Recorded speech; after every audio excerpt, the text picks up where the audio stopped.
Orbital motion. We've already determined that the gravitational field acting on the occupants of the space station and on the space station itself is not very different than the field acting on us here on Earth's surface. We found their gravitational field was 8.8 meters per second squared, while ours is 9.8 meters per second squared. So how come they don't fall to Earth? Take a look at this diagram. It should look really familiar. The gravitational field will be pointed towards the center of the Earth and represents the acceleration that a mass would experience at that location. In this case, any object would simply fall to Earth. How could that be avoided? If the object has a tangential velocity perpendicular to its acceleration, it will go in a circle. It will keep falling to Earth but never strike Earth. So the space station and the astronauts inside are constantly falling towards Earth. That is why they appear weightless, because they and everything around them is falling at the same rate. Newton had this idea long before he or anyone else could do it. Here's Newton's own drawing of a thought experiment where a cannon on a very high mountain shoots a shell with increasing speed, shown by the trajectories for the shell D, E, and F.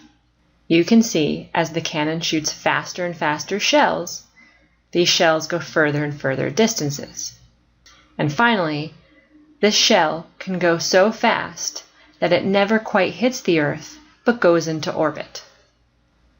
We can calculate the velocity necessary to maintain a stable orbit at a distance r from the center of a planet of mass m. We start with sigma F equals ma, where our sigma F is our gravitational force, g m over r squared. And we replace a with v squared over r.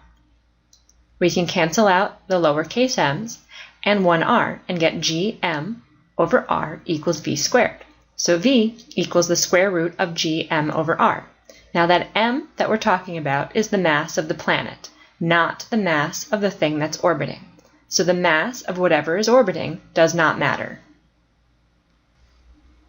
So we can use v equals the square root of gm over r, or we can use v equals gr, where this g is not g on Earth's surface. It is not 9.8. It is the gravitational field at that location, at whatever spot we're talking about.